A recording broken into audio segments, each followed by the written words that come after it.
Hi, everyone. Today is May 4th. The time is now 3:02 p.m. and we will officially call this meeting of the Academic Senate, Santa Barbara City College to order. So we begin every meeting with highlighting one of our shared Senate community values. And just like last week, I'm going to emphasize and highlight number 8 again. So number 8, well, I'm going to do 7 and 8. I'll do 8 first. So commit to working with an equity mindset and to upholding the mission of the college to foster an equitable, inclusive, respectful, participatory, and supportive community dedicated to the success of every student. As senators, we should center equity in all matters brought before us and question who may benefit from our decisions and actions or inactions and who may be harmed. So I'll also highlight number 7. Be mindful that each of us represents our division, but we also represent the faculty body as a whole. In our conversations and decisions, we strive to represent our divisions while also being committed to the faculty body as a whole.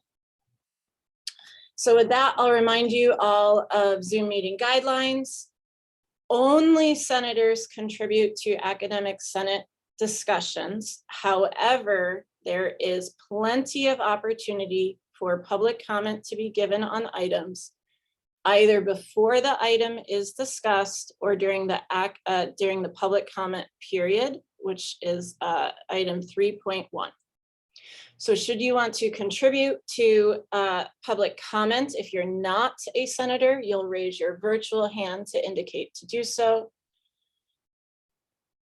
If you are a senator and would like to, I'm not calling public comment, I'm just saying our meeting guidelines, but if you are a senator and would like to contribute to the discussion while we were having the discussion, you can raise your virtual hand in the Zoom meeting controls.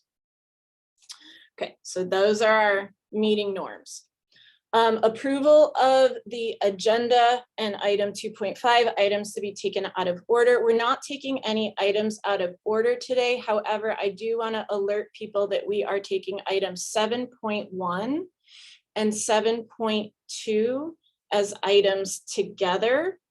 And because we'll be taking them together, it made most sense to be given the survey results first, and then go into the more formal presentation about what came out of the FIG afterwards. But both of those will be discussed and worked through at the same time. So items 7.1 and 7.2. Other than that, we will go through the agenda as posted and distributed. Which brings us now to public comment, item 3.1. So members of the public have the ability now to address the Senate for 3 minutes. If you would like to address the Senate, please raise your virtual hand in your meeting controls, and I will keep a timer for the 3 minutes. And should you hear the timer go off, please end your comments or I'll politely try and interrupt you so that you know that the meeting, the commenting period for you has ended. So with that, I will call on, is it Danya? Okay, so Danya, go ahead. You'll be our first commenter. You got okay, so I'm here to address, I think it's 8.3. Sorry, I just lost my Zoom thing, I went out. So I'm in here for support for consideration of using faculty textbooks. I'm going to be reading a letter because I have to teach at 3:30 in another classroom, and so I have to run right next door. And hopefully I can read it in 3 minutes. I'm here to support the consideration and support of using the language textbooks for Italian, French, and Spanish in the SOML department. I strongly believe that these textbooks are some of the best textbooks out there for our department. Over 30 years, I've been teaching, and I have looked at so many textbooks. I've been on textbook adoption committees here at SBCC and also at UCSB Extension, looking for textbooks for English, ESL, and Spanish. I've created in the past my own course pack of excerpts and my own handouts through Cognella to create an adapted, cheaper alternative to fit my teaching style and help my students afford the materials. My primary concern when choosing a textbook is that it benefits the students, and I truly feel that our textbook does that.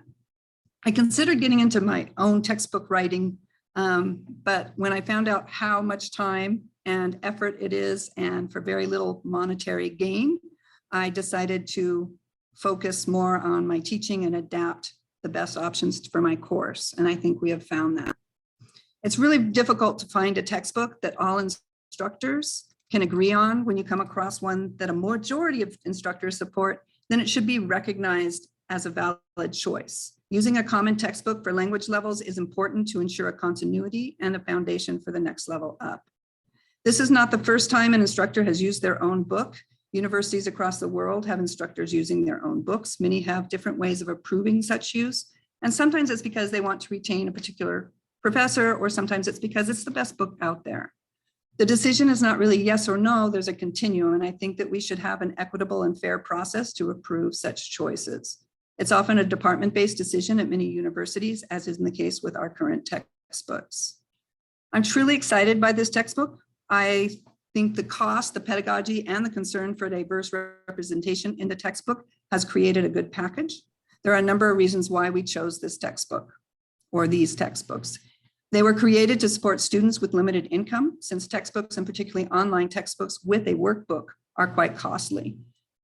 It was also created and chosen since it addresses the need for more focus on culture and less on grammar that the state of California now requires. The pedagogy of this textbook melds the vocabulary and grammar with the readings in the culture section so that students have a greater understanding of the readings and information provided in a foreign language. The students are also introduced to a diverse range of famous people from the culture studied, including doctors, engineers, astronauts, politicians, and writers, as well as activists, singers, soccer players, and actors.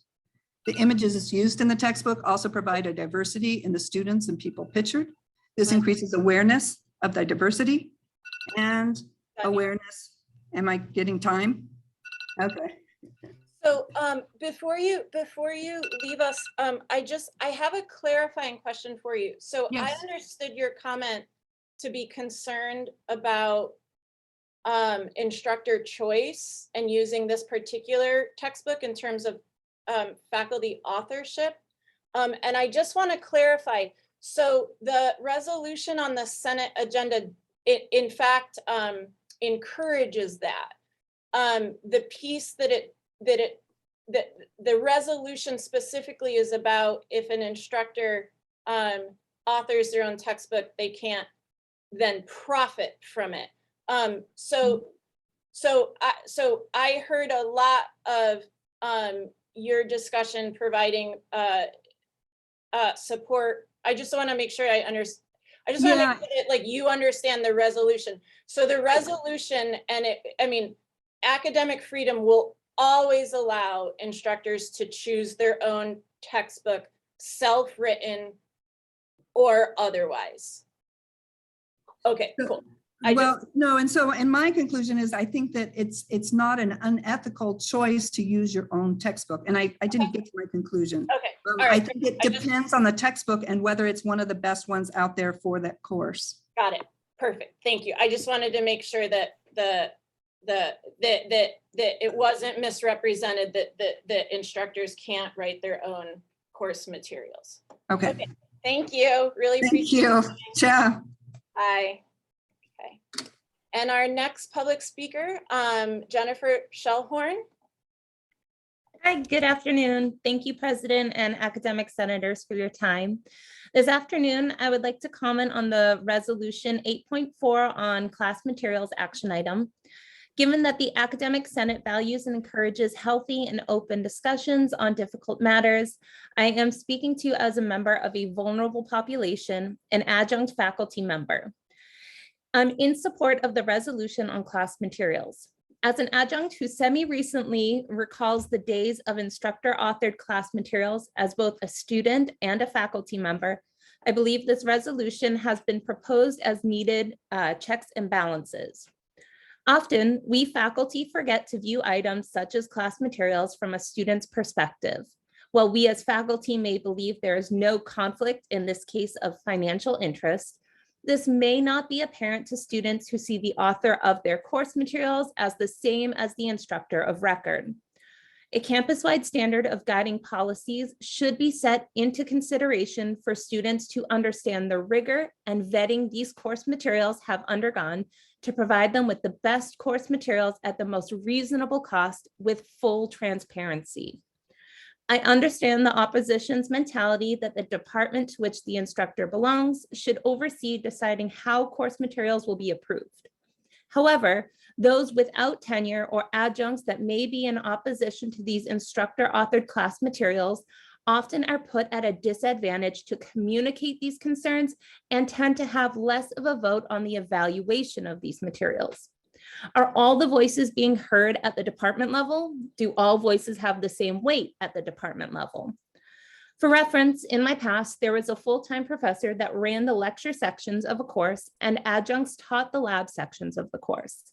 The full-time professor required that each student purchase a lab manual at $60 a piece, and that was only used 8 out of the 16 weeks of the semester. The manual was offered by the professor and frequently had both typographical and grammatical errors. We adjuncts were opposed to using the lab manual from a value perspective for both the students and adjuncts. However, we were vulnerable faculty and unable to freely express these concerns. Further, because these were lab manuals that needed to be written on, ripped out of the manual and submitted, the lab manuals were not eligible for resale, and students who needed to retake the course were required to purchase the same materials later. The resolution makes clear the support of the work to generate open education resources. Faculty who wish to use their own author materials should strongly consider seeking funding for producing their own OER course materials as adequate and appropriate compensation for their time and at the maximum benefit to students. In my reference provided, these course materials could have instead been composed as OER and provided to the students by the instructor at no cost.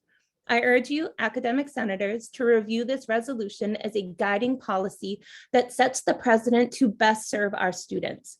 Further, I would encourage you to consider how royalties or profits as discussed in 2B of the resolution could benefit those students directly via scholarships, other course materials, etc., through the Santa Barbara City College Foundation. Please, as you always do, consider what best supports our students, both realistically in their course materials and perceived conflict of interest. This resolution does not infringe upon the academic freedom of instructors as written. It puts students first. Thank you. Thank you, Jennifer. Sorry, I was trying to get in there, but thank you so much. Appreciate you coming out. It's great to see, especially our part-time faculty showing up today. Thanks. Okay, and Juan, you'll be next, and I'll reset the timer. Okay, I'm gonna be talking in behalf of Laura Cardinali. She can't make it today. So my name is Juan Casillas. I'm a professor in the School of Modern Languages. I'm here to represent one of my colleagues, Laura Cardinali. She's unable to attend today, but I wanted to make sure that her voice is heard. Laura is also a professor in the School of Modern Languages. She teaches all levels of Italian. She, as most teachers of Italian and other less represented languages, has struggled to find adequate curricula. Unfortunately, the publishing industry does not offer quality instructional materials for Italian since the financial returns are not lucrative. She has had to select material that is often out of date as well as expensive in the range of $200 to $250 per student. 3 years ago, Laura began to collaborate on materials with a team of authors and designers who developed a comprehensive Italian program that is both high quality and affordable. Laura's royalty contract is standard one. Authors normally receive 10 to 12% royalty over the net income, which is calculated by publishing companies to be 20% to 30% of the gross income. So for every student using our materials, Laura is sharing $1.50, yes, $1.50 with 4 co-authors, each of them receiving 1/4 of the total royalties of our program. This is equivalent of less than 50 cents per student.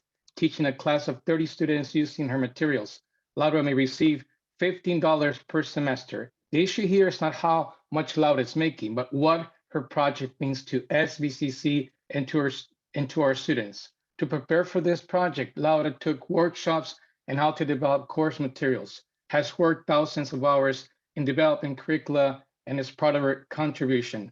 Online responses from students have been very positive. Students have found her materials engaging, easily accessible, and significantly more affordable than standard textbooks. In most colleges, professors who publish are celebrated as their contributions bring prestige to the college and their expertise benefits students. Academics are supposed to be experts on their subject. One of the best ways of gaining and adapting this expertise is through writing books, articles, materials for students. The quality of a professor's published works has an impact on the strength of the education of the students. In fact, many institutions require faculty to publish. Here at SBCC, the opposite approach has come into play. It seems short-sighted and responsible for the Academic Senate to penalize professors who spend their own time to improve the quality of materials and make them more affordable for students. If our goal is truly to best serve our students, professionals in each department should be the deciding force in selecting the most affordable and high-quality curricula, not the Academic Senate.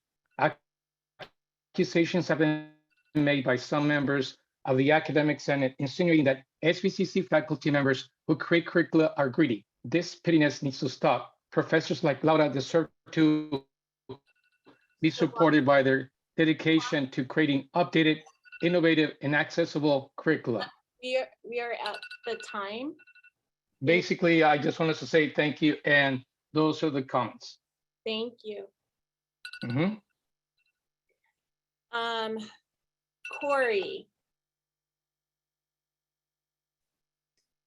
Hi, thank you for allowing me to speak. I didn't really write anything up, I kind of go on the fly, but I wanted to address a few of the arguments that I've seen come up regarding, is it resolution 8.4? Is that correct? I'm hearing some arguments that the published textbooks and materials for some instructors' courses are not sufficient. So they are then writing their own. And I wanted to address that because as your OER liaison, I am 100% all for instructors writing their own material. I think that's fantastic. They know what their students need. But if you publish it with open licensing as an OER, you are not only writing your own material, which your students will use, but you're creating it as an OER, which means that it will be free for your students. So it removes any barrier to access to those textbooks for your students because they are free. And that leads me to the second talking point is that many of the instructors are saying that they do not make very much when they publish textbooks, that their profit is very minimal. And if they are not then concerned about the profit, then an OER is an even better option because they can create those themselves. They can publish them on the existing OER platforms, which are becoming even better each day. I mean, OER is expanding so much. So that removes the barrier of profits, which then makes it so that 8.4, I guess, then they don't have to worry about the profits and how the Academic Senate might pass a resolution for those. And my function as an OER liaison is to help instructors with those processes. There are stipends available. I can help point you towards the platforms where you could publish those material. LibreText can actually harvest your existing data and pull it in for you and do most of the work for you. So you have very minimal, well, not very minimal. I mean, writing your own textbook is a labor intensive process and I applaud that. And I would love to see that created as an OER because then it's free for your students and that's about it. I did want to end with, if our goal is student success, then OER to me seems the best option, because we're removing barriers to textbook costs for students, and their materials are free for their courses. So that's all. Thank you, Corey, with several seconds to spare. Really appreciate that. And Corey, you do really great work for us as the OER liaison. We're really lucky to have you in that role. Okay, which brings us, Chelsea Lancaster is next for public comment. Hi, everyone. I know I've spoken on this issue in the past as a program advisor in the EOPS, CARE, CalWORKS, et cetera department. But today I'm actually just reading a statement on behalf of our director, Christina Llerena. So Christina wanted to say that our program serves the most vulnerable students on campus. Our program's book grants are vital to students' ability to enroll, engage, let alone succeed in class. EOPS CARE students need to purchase their books and all course materials from the SBCC bookstore directly as a requirement of our program's categorical funding. They also do not have financial resources to do otherwise. When their required course material fees that must be purchased outside of the bookstore, our students simply do not have access or financial capacity to front the payment in a timely manner. As you may know, starting class with all your materials is a basic requirement for a fair shot at academic success. Let's make sure that everything goes through the SBCC bookstore so our EOPS CARE students, the most economically disenfranchised students on campus, can get what they need to do well in their classes.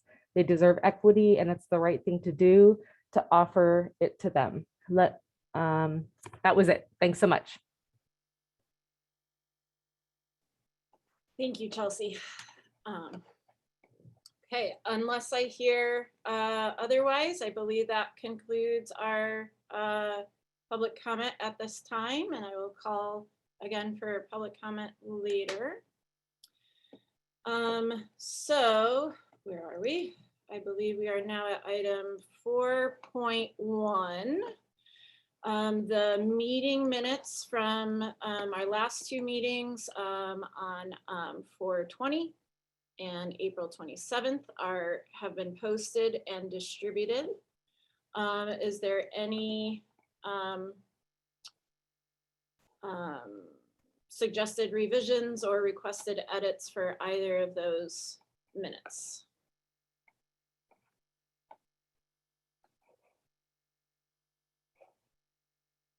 Seeing and hearing none, we will now accept the meeting minutes from the meeting on 4/20 and April 27th into our record. I'm going to keep my president's report very brief today. We're at our second to the last Senate meeting together. I'll give a more exhaustive one next week. And I also have actually a couple presentations that I'm giving this week anyways, with some of my departing thoughts and recommendations for the Senate moving forward. So the only thing I will say during my official president's report or request of the Senate, oops, it's Chelsea's timer, is the following. Because the Academic Senate president has a kind of substantial role in commencement ceremonies, I am unable to, quote, lead the faculty into the stadium and the seating for faculty. And so Associate Dean Chris Johnson has asked me to ask Senate and Senate leadership if there is anyone willing and available to be, let's say, the line leader for faculty into LaPlaya Stadium next week, Friday, during the evening. If so, please email me and I'll put you in contact with Dean Johnson and we'll take it from there. So that's the only thing I wanted to share out. And now we're at item 5.2, our Senate liaison reports. There are written reports there. Senate liaisons, do any of you have any oral highlights that you want to share at this time?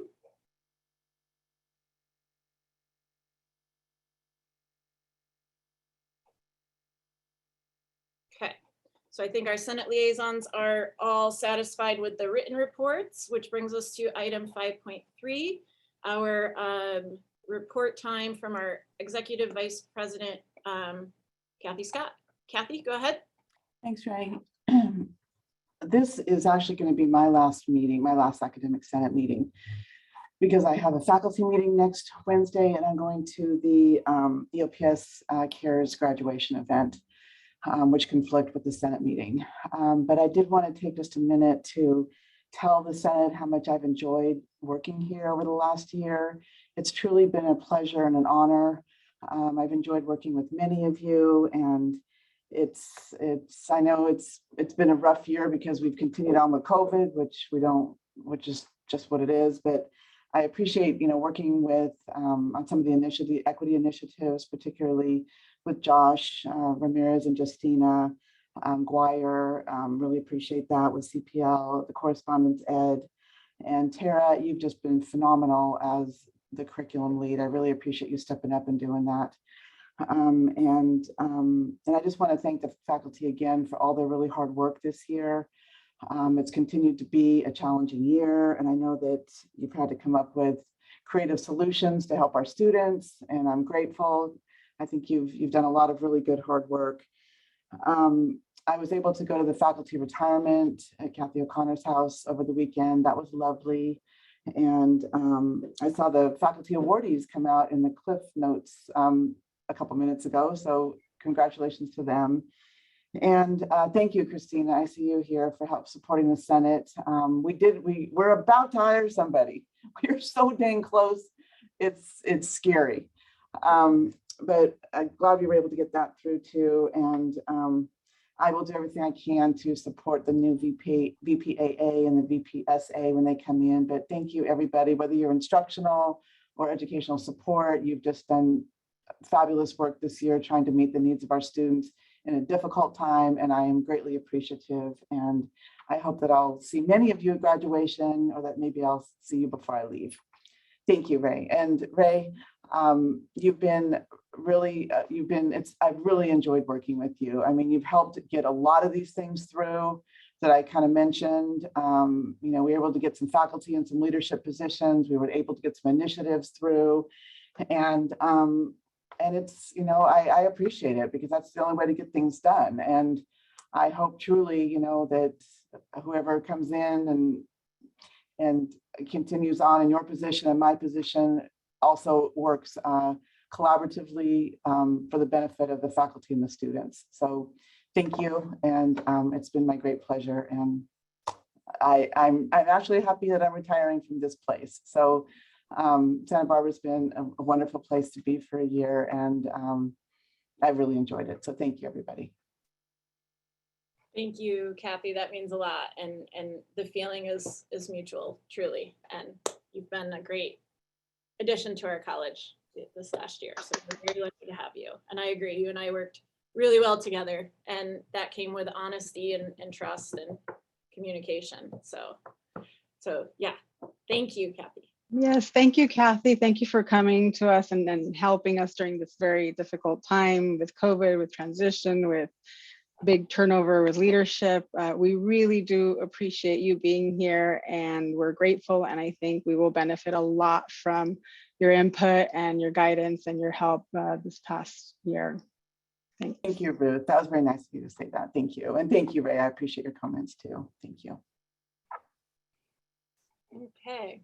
So we are not to expect an EVP report next week because Kathy will not be joining us. Item 5.4. There was no request to agendize anything for future meetings, but as a reminder, that item is there. And perhaps the next, group of senators and Senate leadership will want to continue using that vehicle. Okay, which brings us to our consent agenda. So our consent agenda, we know what was coming because we talked about it last week. We only have one item, which is the sabbatical leave, accepting the sabbatical leave committee's recommendation to accept the report from Bronwyn Moore So the committee officially moved on that last week. And so the summary is here for our review and acceptance. And so remember, the way our consent agenda works is that if there's any items that need to be discussed, that somebody mentions that, and then we remove the item from our consent agenda. Otherwise, we approve the consent agenda as a whole without discussion. Yeah. So if there is a request to remove that's what I wanted to say. There's only one item, so we can either make a motion to accept the consent, approve the consent agenda, or request that the item be removed for further discussion. So senators, what say you? I move to approve. This is Jenny Baxton. Thank you, Jenny. There's a motion to approve the consent agenda. Is there second. a second? Was that you, Ellen? Yes. Okay. So now we will perform our roll call vote. You may vote yes, no, or you may abstain. Benjamin Reyes. Yes. Counselor Jen. Yes. Ellen. Yes. Jenny. Yes. Joy. Yes. Dee Dee.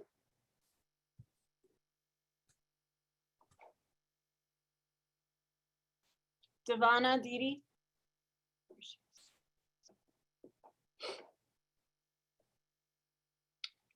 Elizabeth. Yes. Kathy.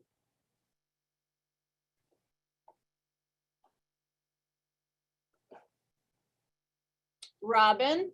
Yes. Jess. Yes. Robbie. Yes. Ruth. Yes. Tara. Yes. Russell. Yes. Trisha. Yes. And Anna.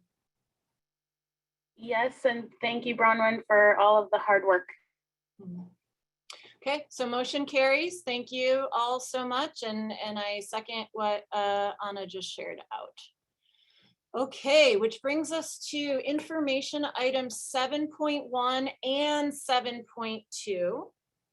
So for this item, myself, Joshua Escobar, and Justina Buller will be sharing some information with you all. This is an information items, and there's not any areas in here to act upon, which is why it's been agendized as such, but we do hope that it generates some discussion at this time. So actually, we're going to start with Joshua to prepare or share, to share the results of the faculty survey with all of us. So Chris, if you could give both Justina and Josh like co-host permission so that they can share as needed, and we will kick this off. So as Josh gets his screen set up, a little background information. So if you remember in the fall and even prior to the fall, faculty have been really wrestling with the ever-changing landscape of professional responsibilities, student expectations, professional expectations, and everything related. And so as Senate, we recommended, or maybe we didn't recommend, I don't think it was that formal. I think it was maybe my recommendation as an individual, I don't quite remember, the formation of a faculty inquiry group to get started. We secured funding through one of our grants. So thank you again to Dean Elizabeth Imhoff for supporting the work in this way. And Justina Buller and myself co-led the faculty inquiry group this spring. And the intention of the group was to really focus on how can, as faculty, what can we figure out for ourselves, right? We don't want, you know, people treading on curriculum and pedagogy and things like that. And then also to create community amongst ourselves, and also just have a very loose group without necessarily like actual products, so that we can all just have sounding boards and an opportunity to think and discuss what we are seeing specifically in the classrooms for very specific like classroom issues, deadlines, homework, student access, things like that. And so out of that, one of the items was this really amazing faculty survey that Josh created and vetted with the FIG members. And then it was shared out and we got a lot of really important feedback. And so that's where we'll start. And then Justina and I will tell you a little bit more about the FIG work. So Josh, go ahead.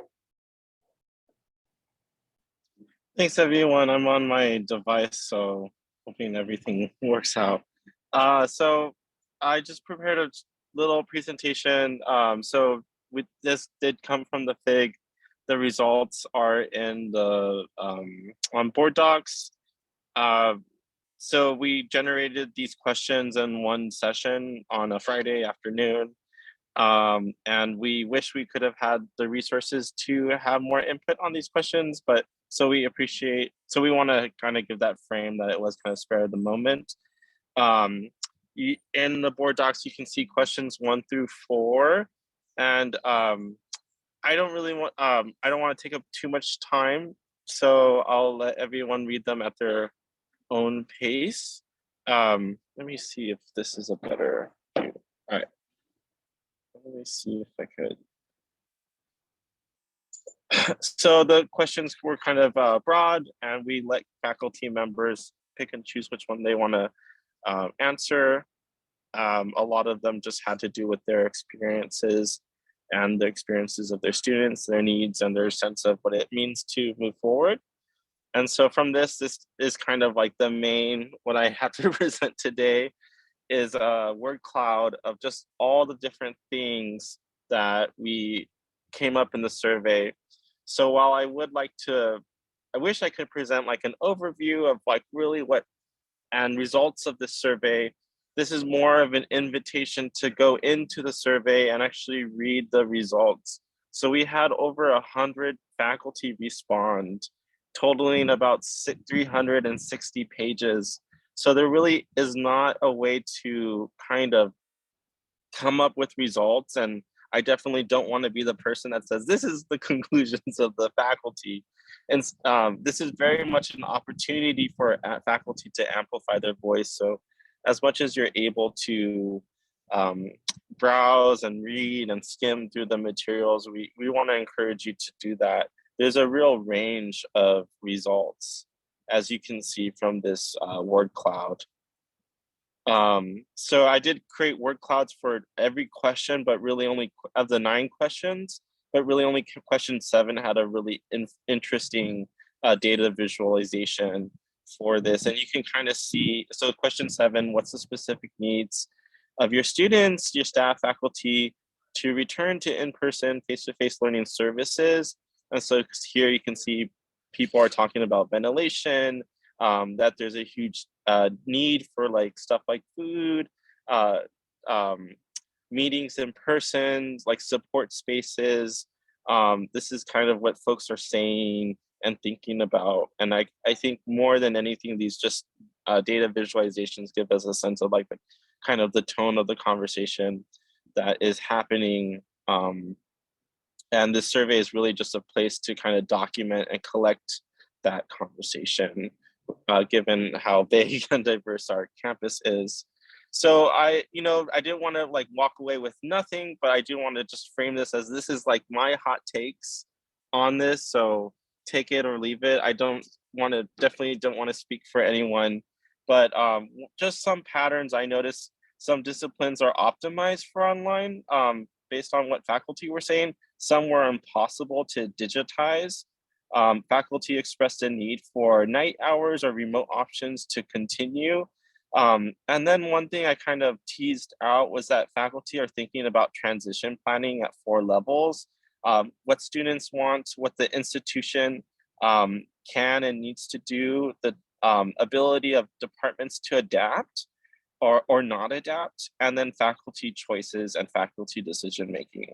So those are kind of the 4 levels that I think kind of emerge of how people are thinking about transitioning. There's a range of needs expressed, just some of the patterns. Again, students are experiencing more personal, financial, and health issues before, resulting in a need for more instructor interaction, more mental health and tech support and those kinds of things. And just a shout out to the FRC. There was so much love shared for the FRC in being able to provide support. And again, my kind of ultimate hot take is there's not really a single way to move forward. It has affected everyone differently. Instead, this survey encourages us to think about the real opportunities and deficits of teaching during an ongoing pandemic. That said, one theme seems to be we won't ever return to normal. Here are some selected quotes from that faculty survey. So just to read a couple, be sure to include equitable considerations of non-campus credit campuses. Faculty are spending hours every day on email, student contact, restructuring assignments, learning new teaching methods. And this faculty member said they spend 2 to 5 hours daily adapting their materials to a virtual environment. And it was really, there's a wonderful mix of responses of positive and negative kind of feelings towards all the different elements that come to make up teaching. So again, this is just some of my personally selected quotes of the about 360-page document. One kind of quotes for me kind of really hit home, and I'll just read it. I sincerely hope that the results of this survey are used to enhance student success as opposed to staff and faculty's personal interest. And then Justina and Ray and I have all been talking about like, what are the goals? What are the goals? And it's very much a conversation. So, you know, and I think Ray spelled it out pretty well. So the goals of this survey is just to get a sense of what it means to teach in the pandemic. And in this vein, this is a survey by us faculty to collect information for us faculty in an effort for us to address some of the issues, ever-changing student expectations, for example, for us. Since no one else seems interested or is available, the data will probably be used mostly by Justina and I and us to develop professional development for us to use as a policy change and develop solutions together. So that's kind of my portion of the presentation. And I kind of basically said the same thing as Ray. But yeah, thanks everyone for the hundreds of responses that we got and the work that everyone is doing during the pandemic.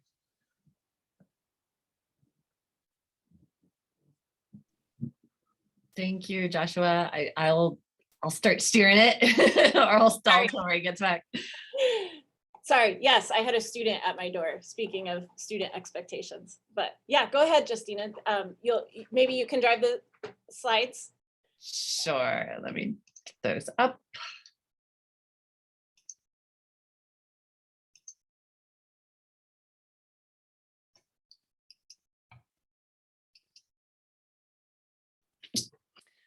So taking off where Joshua left us, one of the comments in the survey, I believe it actually ended with saying, we are not okay. And I think there was even like a ... at the end of that. It wasn't even a final sentence. We are not okay. And it did seem to be a theme that we came back to again and again over the course of this FIG. We met, I don't know, close to a dozen times over the semester. We had virtual and in-person options. So what we did in the first week or so was just to define as a community what we wanted to focus on. So Ray and I had some ideas, but we really wanted to be like group by and like, what are the things that we want to wrestle through together this semester? So we had everybody collaboratively create the slides we're going to show you. It's not covering everything that we discussed. I think we pulled out about 5 of the key themes that we're going to share. We're not going to go into a lot of depth like what Joshua did. We're just trying to highlight some of the work that we covered so you all know what's out there. And then you can reach out to Joshua, myself, Rayanne, or the other people that you'll see mentioned in these slides. And, you know, the idea is that we can share out as colleagues what was started in this FIG. All right.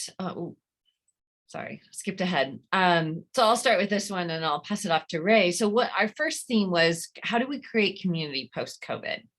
There was lots of discussion around this. Of course, we can't capture this in a slide, but we chose to share Margarita's comment on this. It's Margarita. It's so awesome and pricelessly Margarita. In essence, what she shared here is, hey, guess what? This FIG was creating community. And she's right. The in-person portion, I think, was particularly special to see each other without masks and to like talk over each other at the same time was super fun. You know, like all these things that we miss in Zoom meetings. And Margarita reminded us that, you know, that in-person community and meeting is really important for mental and emotional health. And she reminded us that we have to make sure we're okay. Like we need to have our mental health in order before we can possibly care for our students as well. So she really reminded us of the need for faculty community and suggested that these FIGs are a good way to do that. Ray, I'll pass it to you for the next one. Yeah, thanks. One theme that came up several different times and we included in breakout rooms, and I know Tara has provided in-service and training around this, but the idea of ungrading. And so a couple of, you know, things emerged out of this around this topic, and it's not just about grading, but it's bigger than that. And so one of them is opening up deadlines to allow more late work than previously accepted or discussed. Encourage reworking an assignment to increase learning on concepts not understood on the first pass. So you could think of this as you have an exam, you have very specific questions, and you ask students to go back over those or perhaps go into more depth and then be willing to regrade that assignment. Create collaborative work environments to more closely mimic real life than adversarial approach of conventional testing. And I do find this language very powerful. I think that we as educators across the board think of testing as punitive in some ways, or this idea of adversarial, which I think manifests itself for students in a lot of different ways. One of the most obvious ways, I think, is the abundance of test anxiety for students. So if we think about why we have exams or why we have assessments, what we're trying to do is measure learning, right? And so is there a way to measure learning that isn't the traditional testing approach? And I hope your brain is going to a place where like to measure learning that it's boundless, right? And so it's almost overwhelming to think about that. And then also another ungrading practice can be thought about as work through the semester and checking in for results better than testing at the end. So multiple measures of assessment, multiple ways of testing or assessing, and things like that. So ungrading as a general concept.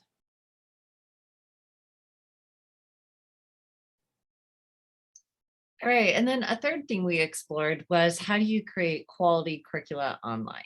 So we were really interested in immersive and engaging practices beyond just intrusive communication. And we didn't mean to diminish that. Like, I think that's a really important concept, but many of us got that within like, you know, week one of teaching online, that was really, emphasized in all the extra training we all did. And so we wanted to dig further than that. And we really wanted to think too about cultivating student to student collaboration and interaction online. That seemed to be a thing a lot of us were struggling with.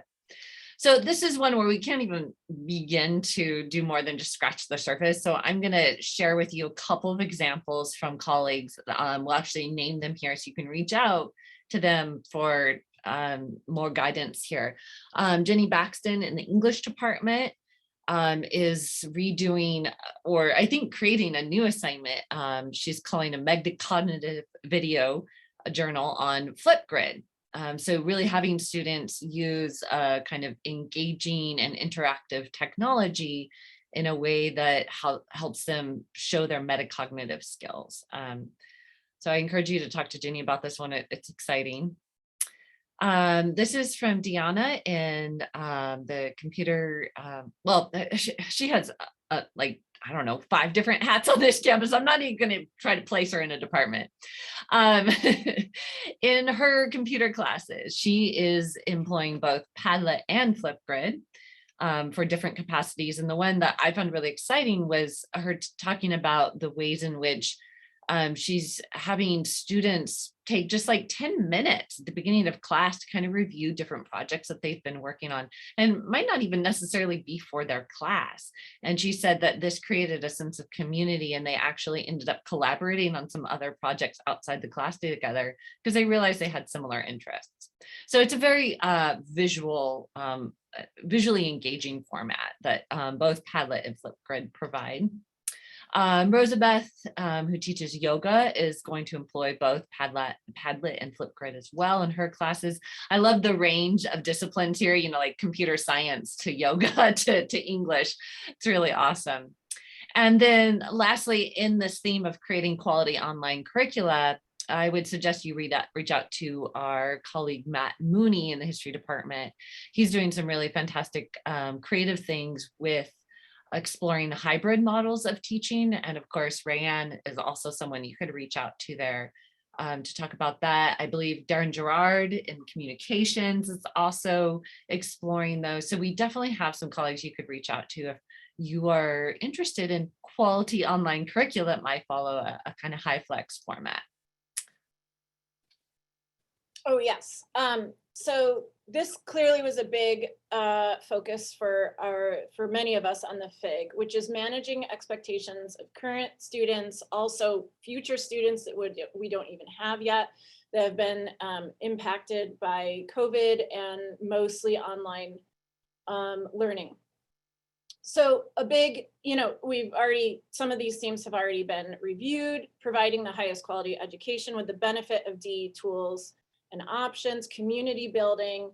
How do you foster engagement in a DE classroom?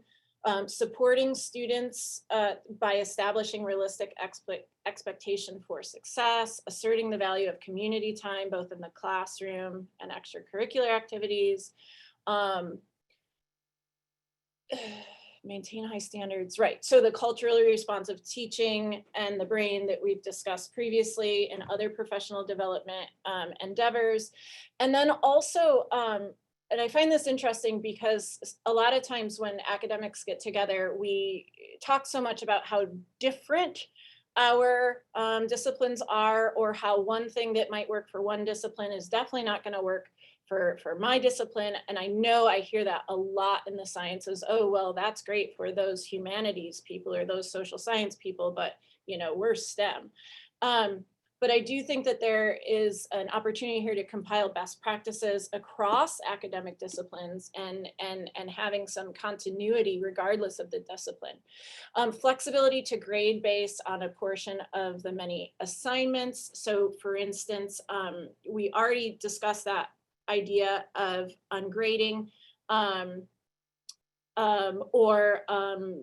in this specific example, it's flexibility in terms of like how many of the assessments do you actually weight. So some people are already doing this and may use the language of like drop scores, but maybe a way to reframe that is, we're gonna base your grade on like a subset of your assessments and not use some of them.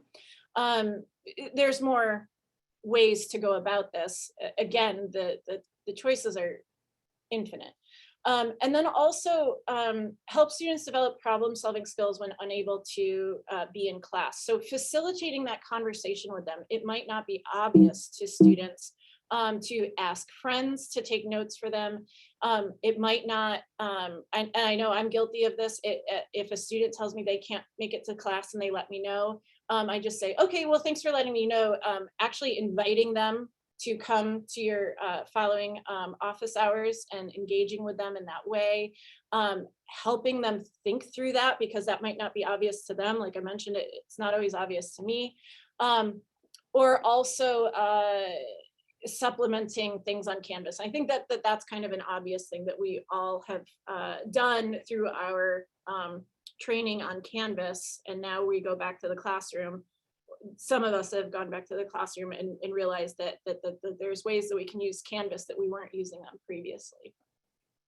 And then this idea of instill a sense of personal responsibility for education. And I think a big place where this FIG was born out of was that conversation around, does the Senate develop syllabus language for student expectations? So a big concern of faculty is, hey, we're still in this pandemic, people are still getting sick, students aren't going to be able to come to campus sometimes, maybe a lot of the time.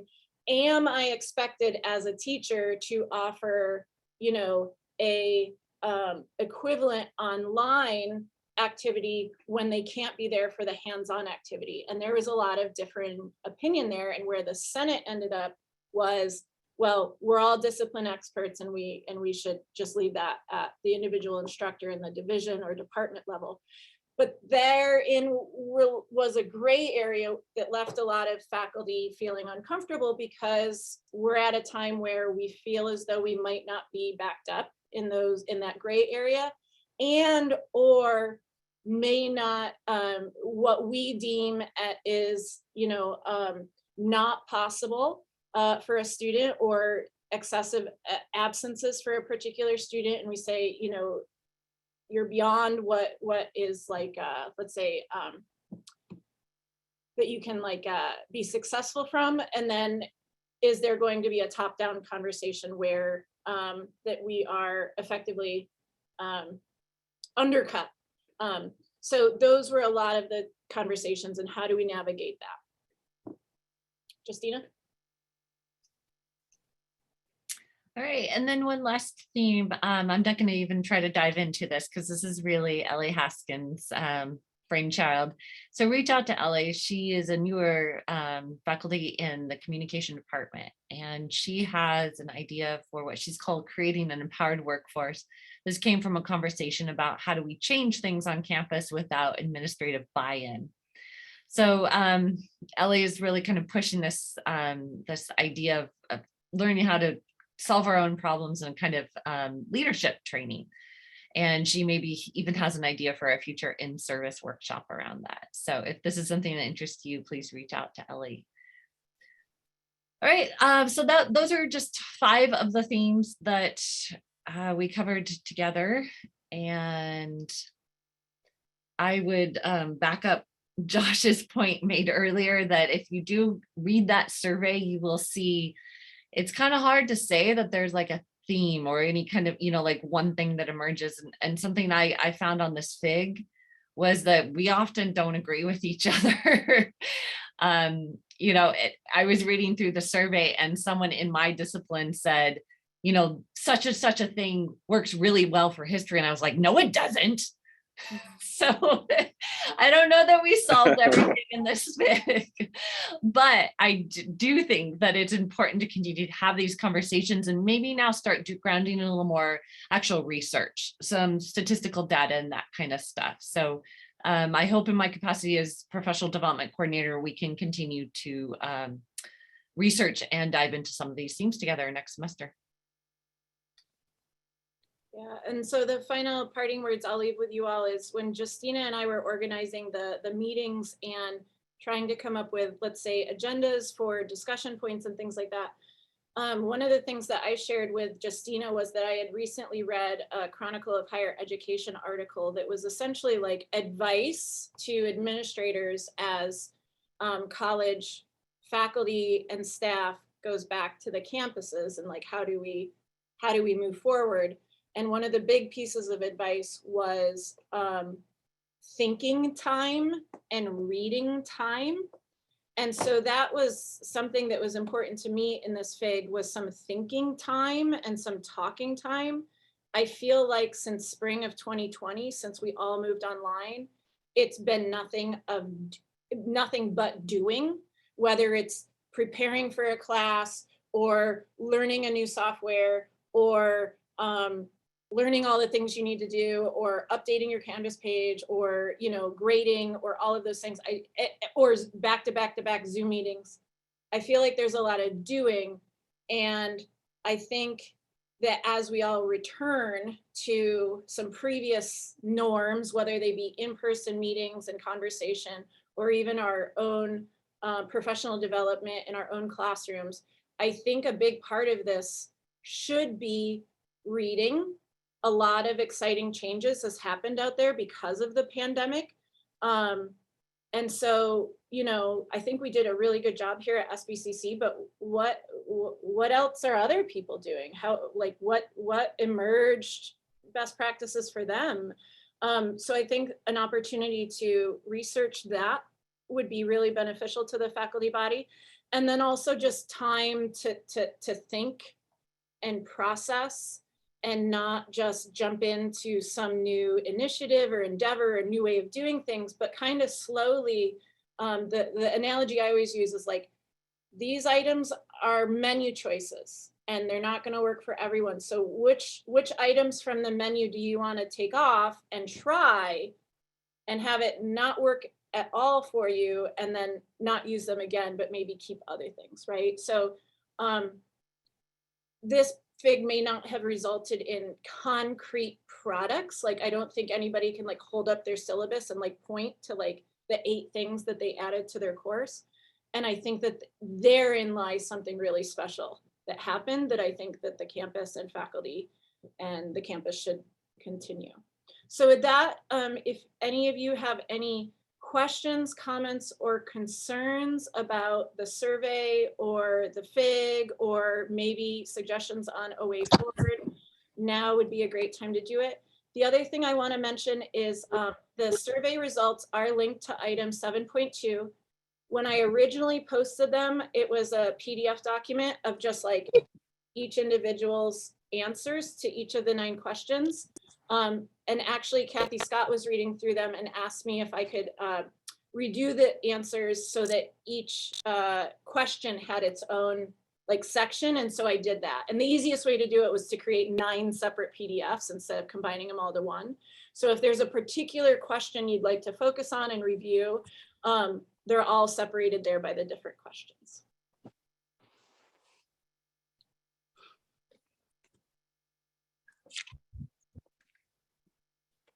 And if nobody has any talking points or questions about any of this, then we can also move on.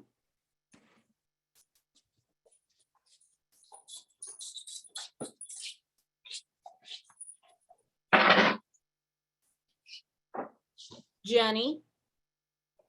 I just wanted to say thank you as a member of the FIG. First of all, Joshua, your idea and work was really innovative. So thanks for involving so many faculty. And Ray and Justina, it was a lot to wrangle with in-person and Zoom meetings and people all over the place, in and out. So thank you for sticking with it and then somehow making it come together. And personally, I mean, thank you for forcing us to come up with a deliverable, because all the conversation was nice, but I think if I didn't have to come up with a deliverable, I wouldn't have actually committed to doing something for my upcoming semester. And then finally, I was at the last in-person FIG meeting, and I know Margarita was there, and I was touched by her sentiment about how nice it was for faculty to be be together talking. And that was on one of the slides that she created. And so I am grateful we had the FIG for that very reason. Thanks, Jenny. And thank you for participating. Ellen? Thank you to everyone who did this work and for your presentation today. And I especially wanted to say thank you on behalf of ESD faculty for creating a survey that was relevant for us as well. And just had really thoughtful questions. I don't always feel like I can, like surveys are designed for me and I can fill them out in a meaningful way, and I did with this one, so I appreciate that.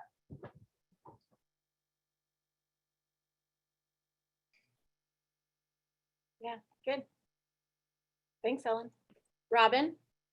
Yeah, I wasn't going to say anything, but the comments have sort of provoked me to say I was also a participant, and I really want to thank Joshua for his idea to come up with the survey. I worked with Joshua, and as did other people, in coming up with the questions.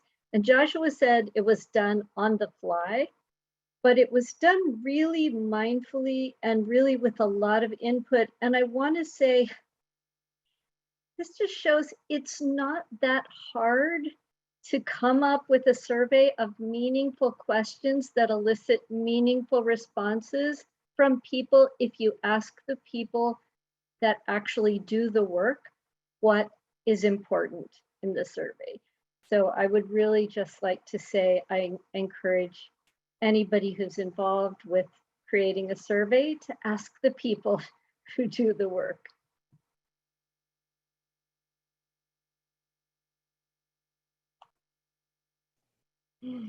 Good point, Robin. Thanks for that. Okay, so I think at this point, we are perhaps ready to move on. And so just giving kind of ways forward. So again, it's going to take some time to digest those survey results. There's a lot. And I think as a faculty body, it's really important to do exactly that. So senators, I am expecting you to share that out. I know it's a weird time in our lives. Trust me, I'm book solid, many hours in the day, but put this in front of your faculty, ask them to read it. You know, they can do it after graduation, they can do it over the summer, whatever, just put it in front of them so that they too can read it and process.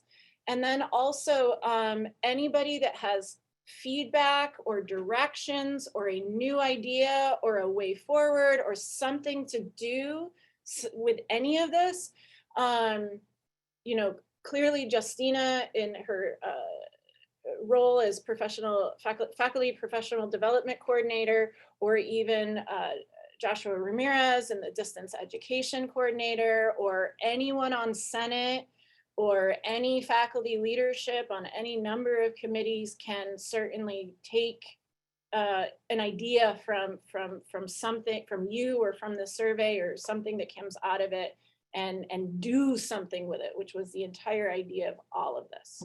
So yes, thank you to everyone that participated in the FIG. Thank you to Justina for co-leading this with me, and thank you all for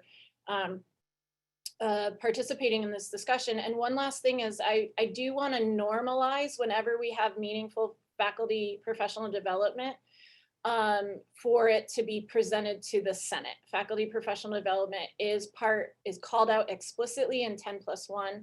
We have not really had that happen previously.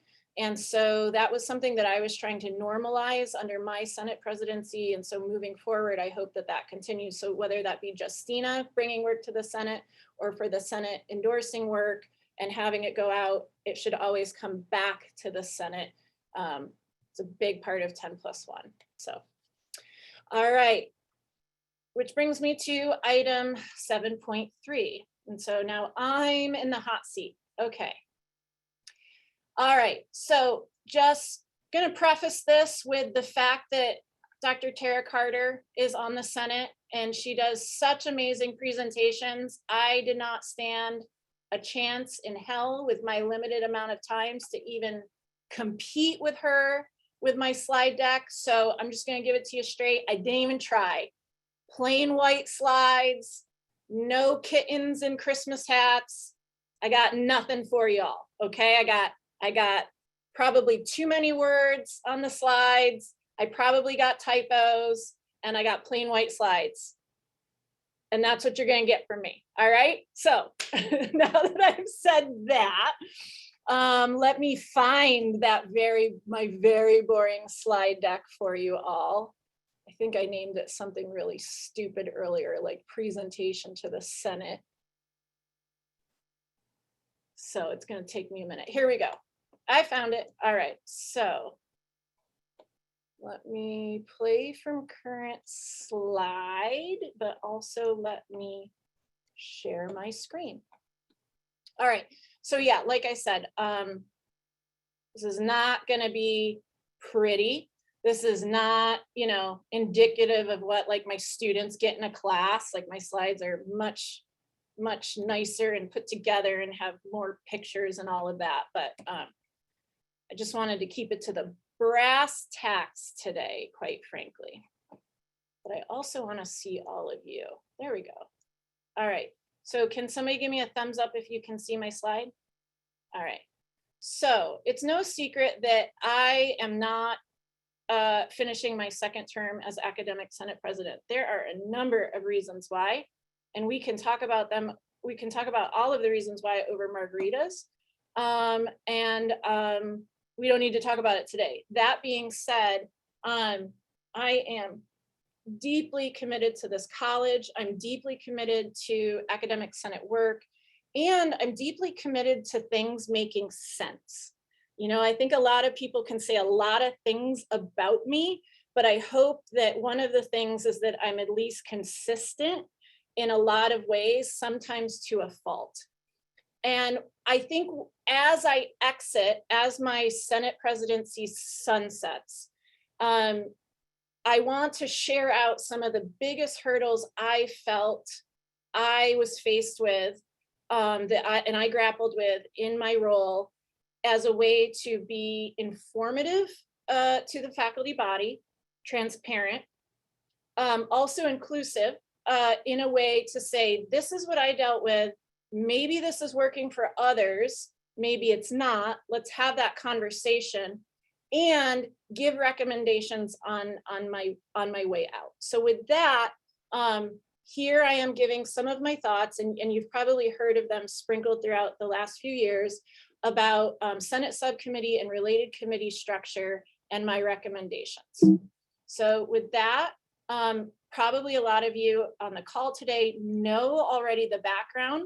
So since about, I would say 2018, SBCC has had a number of, quote, shared governance trainings. They have come about in a number of ways. One of them was the Senate, the Academic Senate requested a, quote, tech assist from the State Academic Senate a number of years ago. So they came out, they gave a presentation, it was in January, it was in BC Forum. And basically a big part of the illumination that came from that discussion was Senate and Union have very distinctive separate roles. There is some overlap in between, but here is the work of the Union, here is the work of the Senate. And actually from that came the recommendations for the, one of the recommendations was for the faculty union to take on some work that has traditionally been in our administrative procedures. We've also had other shared governance retreats and presentations since. I remember last year, actually, when Dr. Goswami first started, one of the things that came out of an accreditation recommendation was that we had a presentation on shared governance that was presented on by the State Academic Senate and the League. And I was directed to make sure that everybody on campus was there. I understood that that presentation was going to instruct us on a number of things that we were really struggling with at that point. And quite frankly, in interest of honesty, I felt as though that was a colossal waste of time in that for about 30 minutes, we heard about some book that the presenters were writing together. We heard about the history of the Academic Senate in California, and then I don't even know what else. So, you know, I think we've had a number of opportunities to engage in important conversations, and a number of those opportunities really fell flat in a number of ways. I think one of the biggest take homes, however, has been, for me, in my role, has been clarity around what is 10+1. And whenever we don't, I felt previous to me sitting in this role, I felt as though whenever we didn't like something, we would say, that's 10+1, that's ours. And then like nobody really knew what 10+1 meant. It's kind of like academic freedom, right? It's like you don't really understand what it is until like you need it, and then you're just parroting it out like that. It's academic freedom. Like, no, actually, like academic freedom isn't jamming the photocopier and walking away and not fixing it. That's not actually academic freedom, right? So same thing with 10+1. A clarity came through these consistent and repeated conversations. Another thing that came out of accreditation, and one of the biggest hurdles that I have felt, is our committee structure across the campus is just not working in a number of ways. That includes especially Senate subcommittees, but also a number of the operational subcommittees or operational committees. We have duplication. We have a big thing that gets said repeatedly is the same people are on all of the same committees. And as the Academic Senate president, as somebody who sits in a number of meetings just in an ex officio role, yeah, I'm in the meetings with the same people. And it's especially apparent during COVID when we're all on Zoom, because the joke is, oh, we all have a meeting together after this one is done. Should we all just stay on the same Zoom call? So what has the Senate been doing in the last couple of years? How have I been trying to work through this with you all? Remember that we've had a number of bylaw revisions. We also attempted some constitutional changes, did not pass. We've had some very unsuccessful committee restructuring conversations happening. We've had a successful program review overhaul during that time. And that came from the recommendation of my predecessor, Patricia Stark, and the work of Carola Smith. My frustration with existing structures, so again, duplication of effort, not understanding actual committee charge, and then also not having committees that can take on certain tasks. I felt like as Senate president, every time I needed something done, it felt like I had to create an ad hoc committee to get it done, because there wasn't a current standing committee that had whatever needed to get done within its charge. And so there was always confusion and frustration around that. And then of course, you all know, for a period of time, I've been going through shared governance mentoring. I've been meeting with Jeffrey Dyer for a number of meetings and time together. And he's been looking at our governance structure and providing me feedback. And so he will have some formalized recommendations for us all. And part of what I'm about to share has come out of my work with him. Okay, so for those of you that aren't aware, we do have a resource guide to governance and decision making. So it's linked here in my slides. I will provide the slide deck for senators and share it out in the meeting folder and all of that, so you can find it. This resource guide has been updated several times through CPC, and it lives on our institutional research website. And it's a newish document, only a couple years old. I think it got created under Dr. Benjamin's first term with us, because we didn't have one. And actually the Academic Senate bylaws in a lot of ways were serving as our only document that defined and gave membership of a number of committees, not just Senate committees, but campus-wide committees. So in this document, there's different groups that are identified. And I think that this is really blurred at SBCC. So for instance, there's shared governance, right? And then there's union. And because CSEA has their shared governance group effectively the same as their union, that can be confusing for then the faculty to have these two separate groups, but there are shared governance or participatory groups. There's operational bodies, right? So there's things like for instance, facilities and safety. That is an operational body or group. And then there's also the collective bargaining, the union, and then the Brown Act groups oftentimes are the participatory governance groups like ASG, like the Academic Senate, but not ALA and not CSEA. So then we have Senate subcommittees that are listed separately from participatory governance groups, but they are Senate subcommittees, and so they are Brown Act committees, and they do report to us.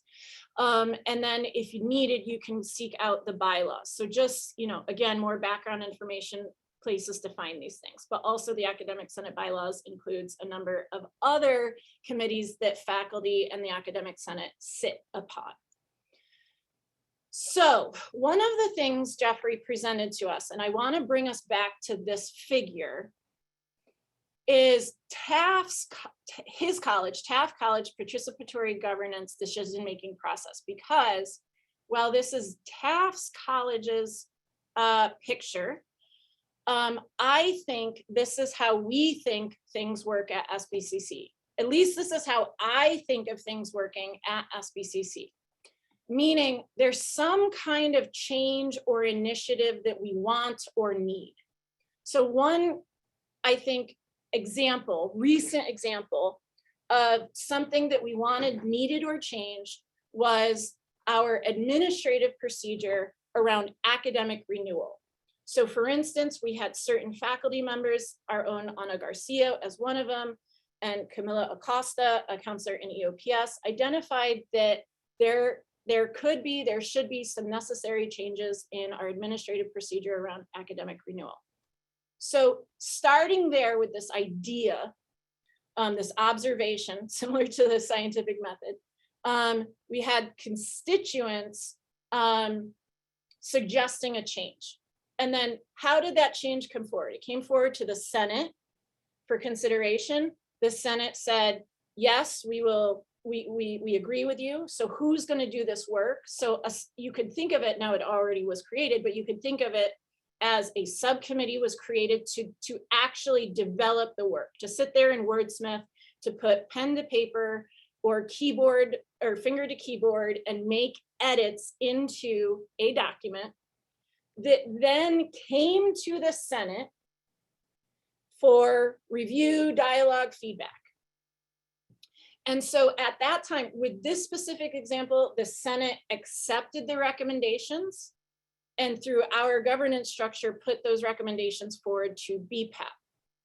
BPAP then reviewed them, did their own share out information, chapter lead, pull in, conversation, all of that, recommended the changes. So then the AP went forward to somebody higher up. Specifically, our APs go to our superintendent president, and then they were put into place into effect. And then if needed, things could go on to the board. And so stage 4 in the Taft model is similar to ours in that CAC curriculum can also go straight to the board. So this really is in some ways how things work for us as well sometimes. And I gave you an example of where it happened that way, but then sometimes things happen other places. And then where do they go and who has purview and who needs buy-in? And I think this is one of the ways that we get ourselves in trouble.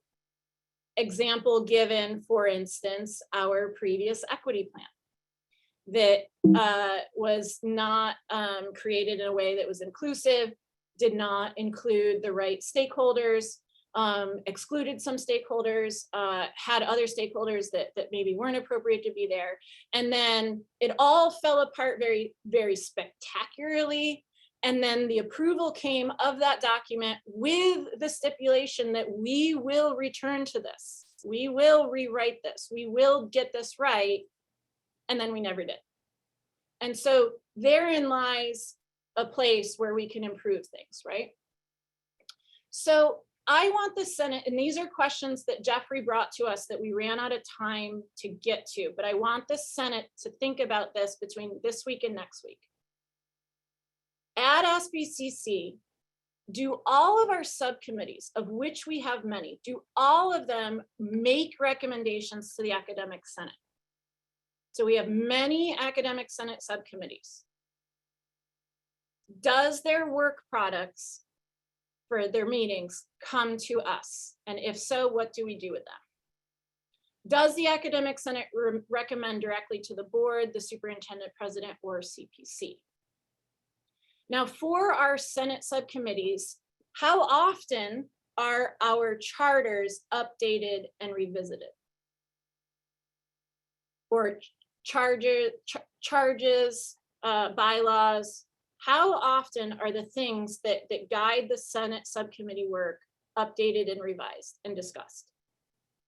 The other question is, how are new committees created? Not ad hoc committees, but standing committees of the Academic Senate. What processes do we have codified for that? Where are they? How does that happen? How are committees deactivated? And then also, do multiple committees duplicate tasks and effort? And so one really important document, in my opinion, that was originally created, I believe under Priscilla Butler's presidency, although it may have been Kim Monda's, I don't know, is this working document, and the senators will be very familiar with this, which is Academic Senate Leadership Constituencies and More. Let me bring this up. So I hope I'm sharing my screen. Where is my link? Hyperlink, open hyperlink. And I think I need to do a new share.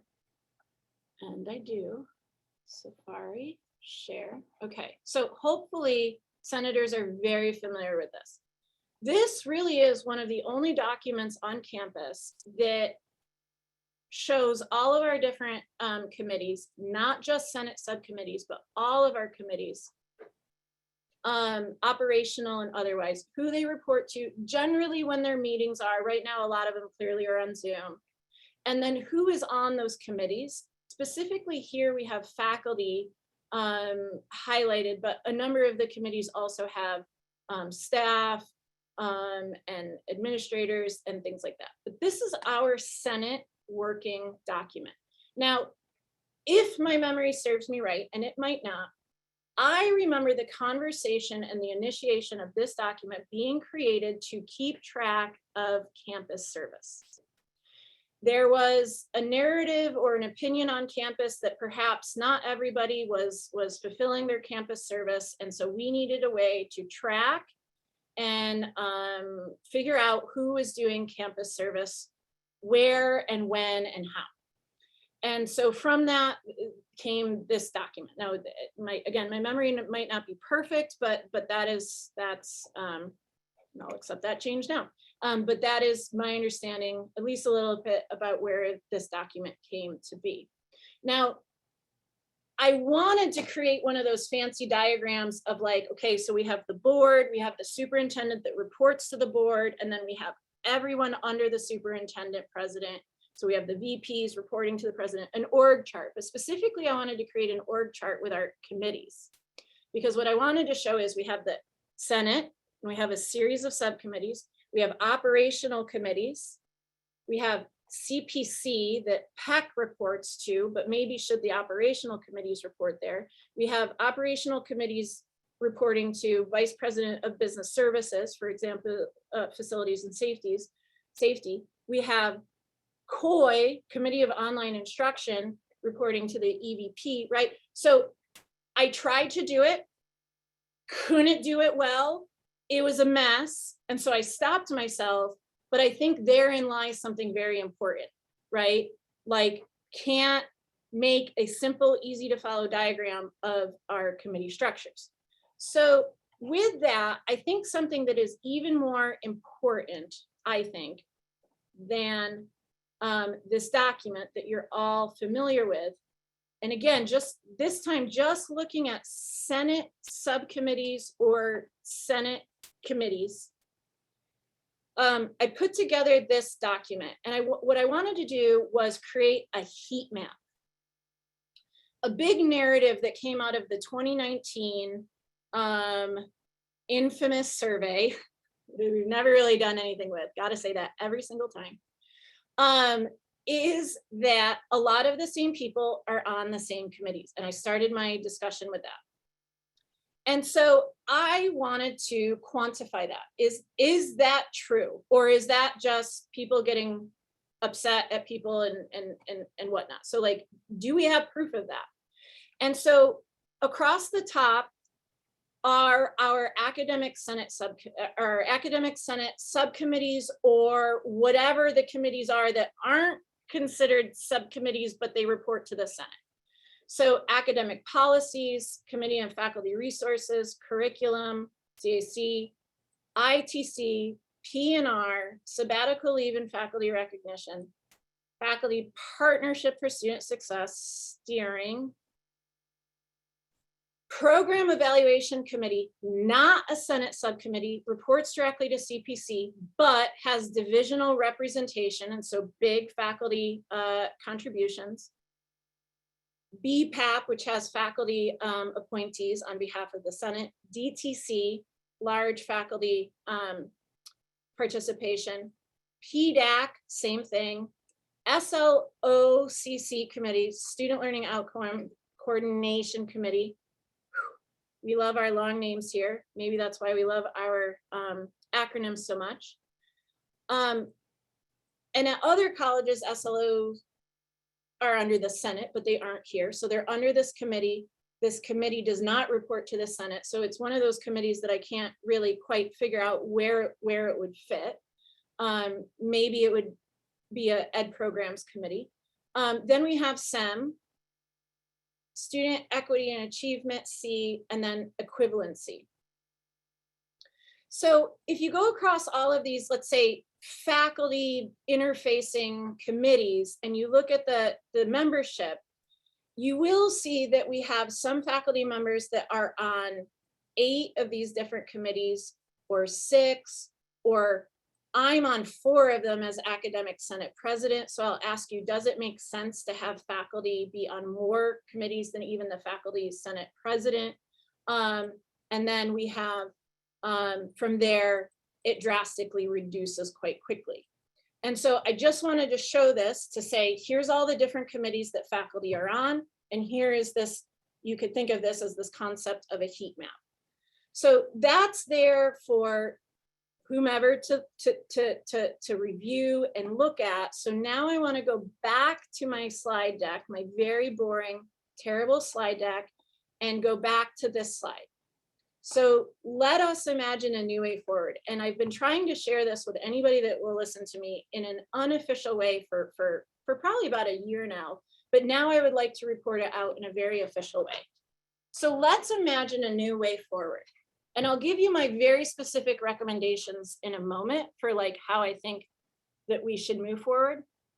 But before I do that, one thing I want to share with all of you is the following.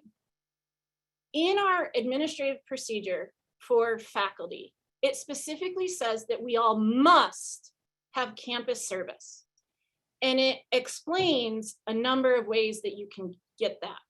One of them is being a faculty advisor for a club. Another is being a e-board member on our union.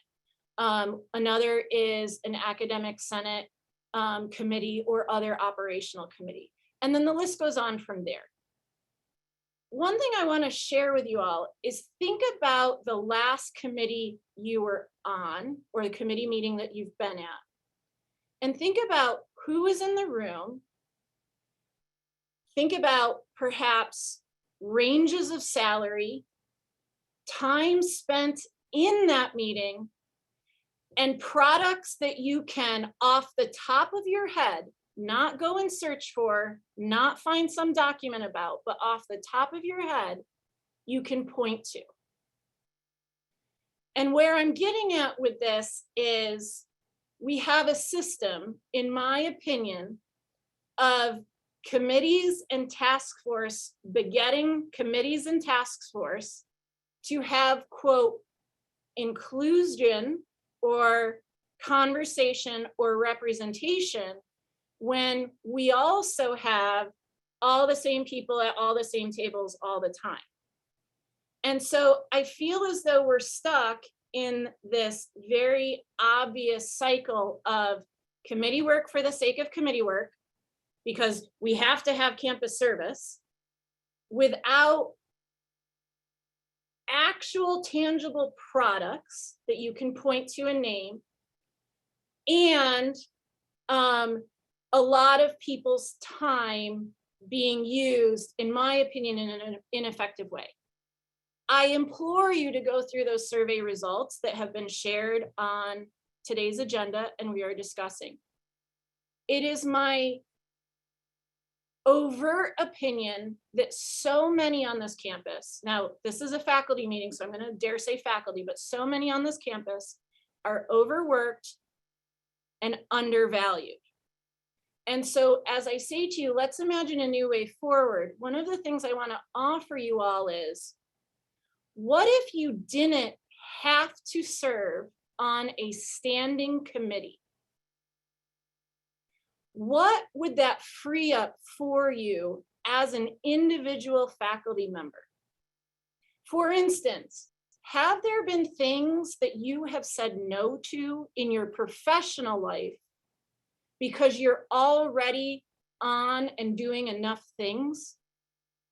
So one thing that comes to mind is faculty hiring, or not just faculty hiring.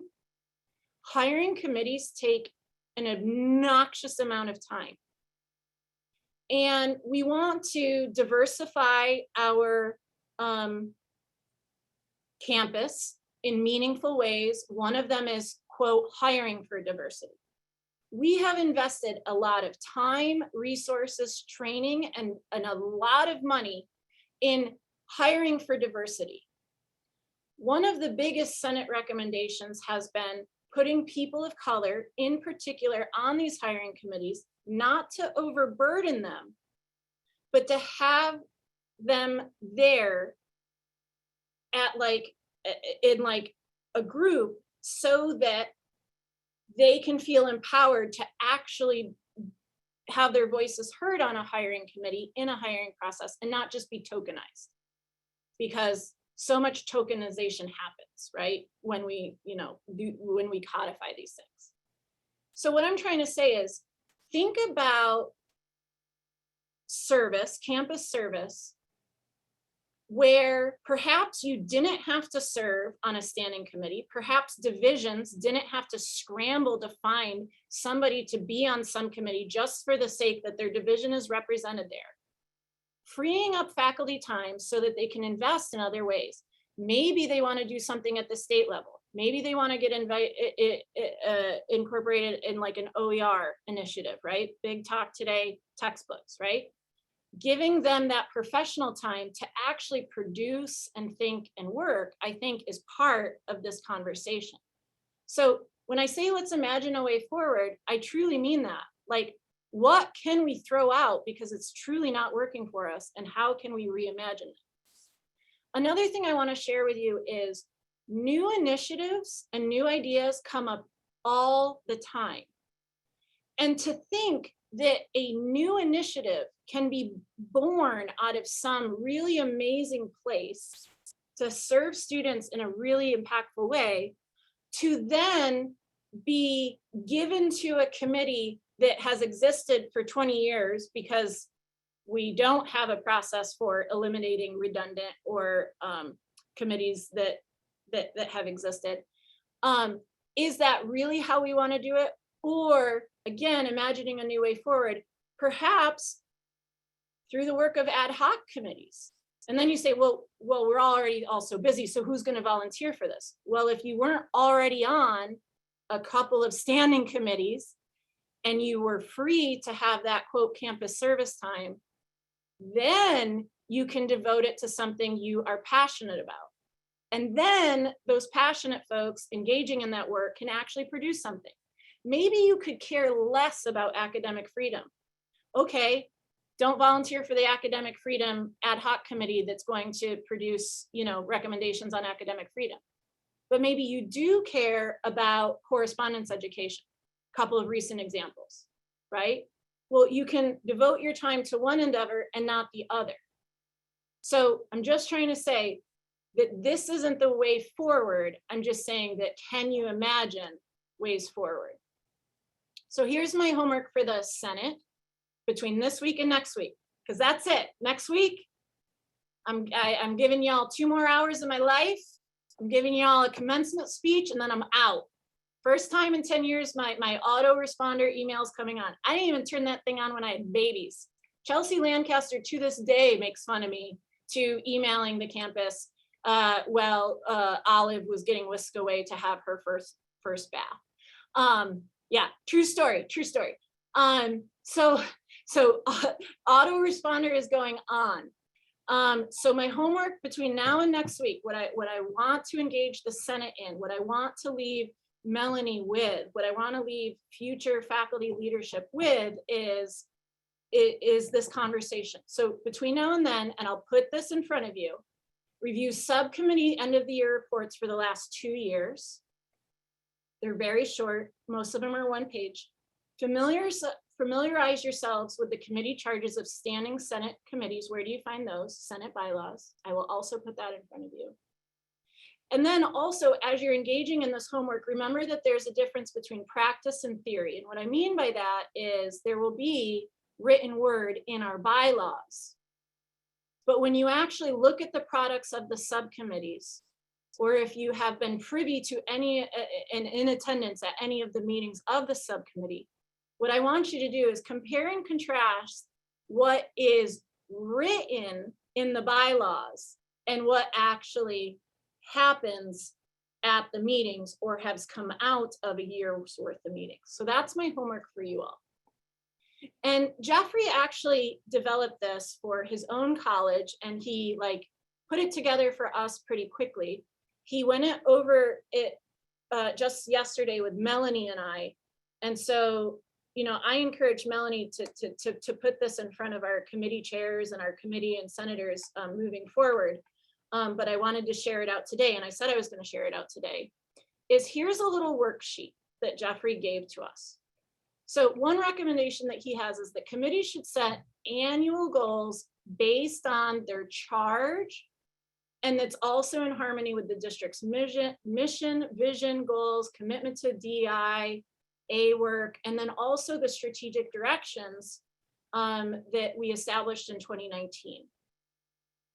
So each committee, whether it's a standing committee that has existed for 10 years or not, or a newly thought of committee, a way forward, every committee should have a goal that is linked to students, our strategic directions, our 10+1 work as a Senate, because our lane, our purview is Senate subcommittees, and it should be stated. And then when the Senate subcommittee or committee gives their end of the year report to the Senate, there should be some reflection there, not just we did this, we looked at this, then we did this, then we did that. There should be some reflection of this was the goal of the committee. It was created in dialogue with the academic senate during the summer meetings or during the summer retreat or what have you. And then did we meet that goal? Yes or no? And I mentioned the scientific method previously, I'll mention it again. Hypotheses do not need to be validated to get good science. Oftentimes good science comes out of when you don't support a hypothesis. So when the goal was met or not, that reflection isn't pass or fail in terms of committee work. That reflection is, what was our goal? Why didn't we get to it? What should be our goal next year?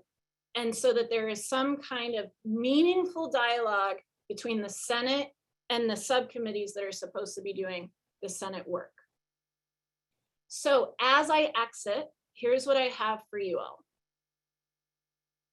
And I feel like I got enough heat And so I didn't do this in a brute force way, as is my style, but I wanted to. And so I'm just trying to plant the seed now. I think, and I'm not going to be at the Senate for this, I'm going to be sipping a pina colada, but I think the Senate should completely eliminate all Senate subcommittees except for the Faculty Sabbatical Leave and Recognition Committee and the Curriculum Committee. And when I say eliminate, notice that it's in quotes, because what I'm saying is eliminate, I mean like burn it all down to the ground so that you can build anew. I'm not saying that we don't need a committee on pedagogy and the Committee of Faculty Resources isn't that committee. Like that's not what I'm trying to say. What I'm trying to say is don't try and, add an addition to the house, or don't, to the house that we're trying to build, and don't try and turn a bathroom into a kitchen. What I'm trying to say is start from the ground, zero-based budgeting here, everyone, for the accountants in the room, okay? Bring it all down to square one. What do we need, when, where, and why? And then who wants to participate in that work? And so when you do that, if the Senate goes this direction, identify the standing needs of faculty. So clearly, pedagogical discussions need to stay with faculty. That needs to be a Senate, there needs to be pedagogical recommendations to the Senate. We also need distance education recommendations to the Senate. We need lots of areas of 10+1 to the Senate. But not just those standing needs. How does it relate to the strategic goals that we're using for our 5-year plan? Other committee structures, for instance, the Senate or faculty do not need their own facilities and safety committee, right? We need a facilities and safety committee, and we have faculty appointments on that committee, but where does the sharing out of the faculty appointments on that committee happen to the Senate? And how can that be improved and changed upon? And then also new processes. We're going to program review has already completely been overhauled. I have been extremely frustrated with a convoluted system of faculty only resource requests going to PNR and ITC and then DTC, and then some of them routed to PNR, but then after DTC also routed again back, or not PNR, but CPC, and so on and so forth. Sometimes it feels like some of the things we do on the campus, we pick up spaghetti and drop it, and then we say, oh yeah, that's our process. So where can we shore these things up? Where can we clean them up? I'm a big proponent of rethinking this idea of campus service. So if anyone liked that idea, the administrative procedure for being a faculty member would need to be updated. Consider the strategic use of ad hoc committee formation. I remember when we wanted to work on our hiring practices and the recruitment and selection procedure, administrative procedure, we purposely did not send that to our academic policies committee, even though they usually work on administrative procedure and policy crafting language. We did not put it there. Why? Because we felt as though people of color needed to lead that work and needed to be the ones that brought the anti-racist lens to our new processes.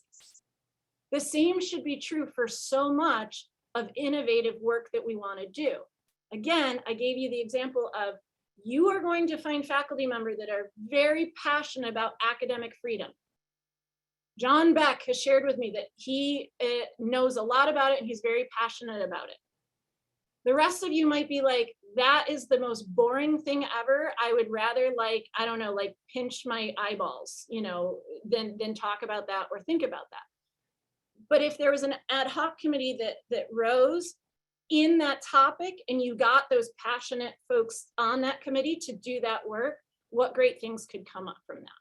So that's what I'm saying, this idea of strategic ad hoc committee creation, not standing committee. Standing committees of the Academic Senate are also must comply with the Brown Act. How freeing would it be to just have a faculty ad hoc committee that doesn't have to comply with the Brown Act because their charge is narrow? So how nice would that be to free up some of that like mental exercise adhering to the Brown Act?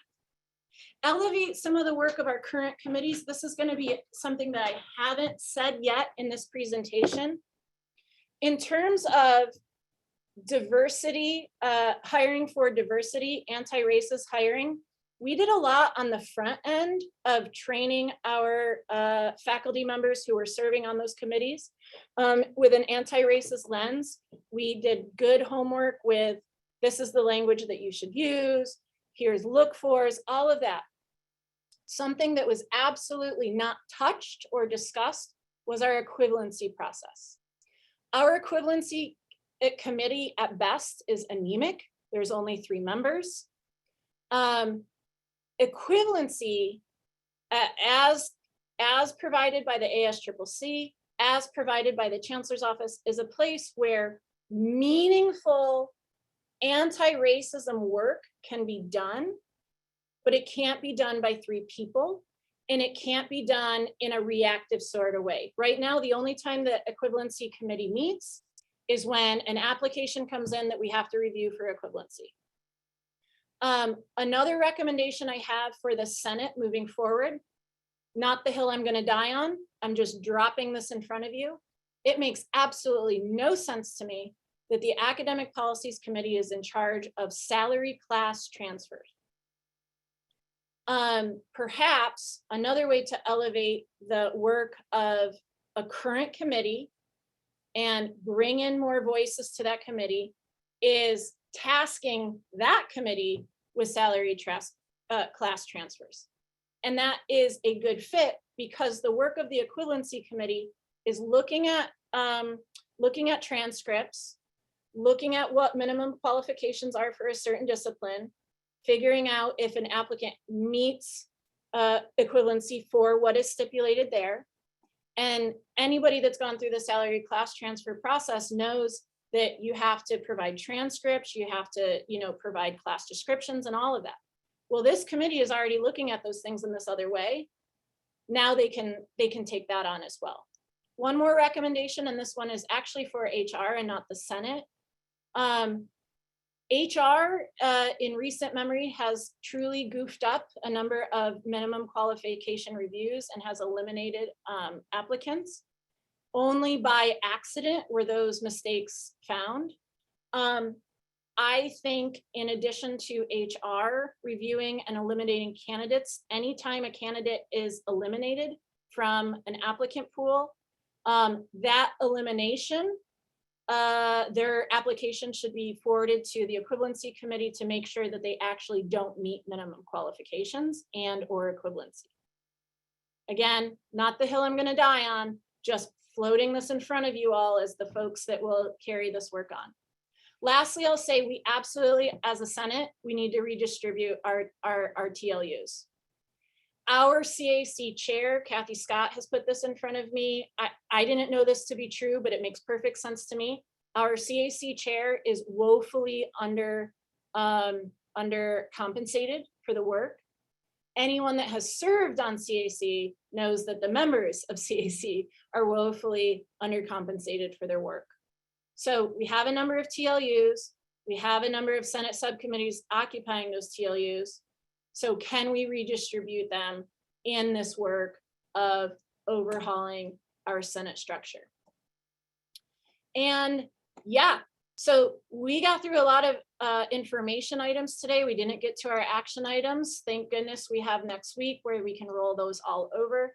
There's only about a couple minutes left for us, but I just gave you all a whole bunch of stuff to think about, I hope.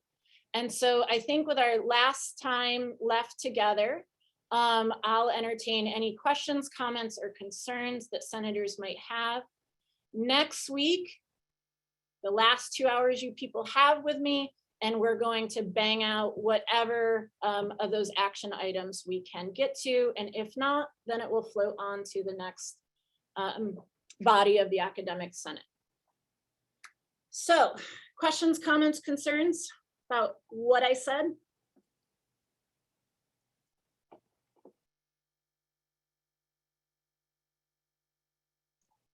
Ellen?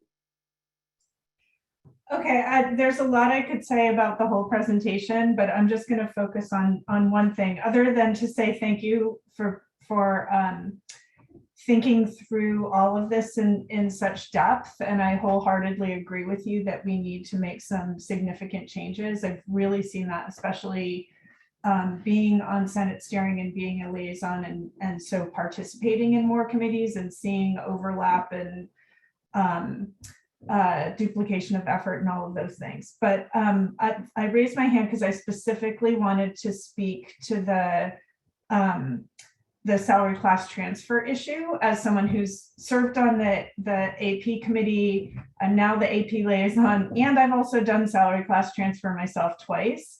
I wholeheartedly agree with that the AP committee is not equipped to make any decisions about salary class transfer that are not straightforward. And this actually came up this semester where we denied a salary class transfer to someone because it was based on continuing ed units rather than on accredited graduate school classes. And we just did not have the ability to make that translation. So I really like that idea of having equivalency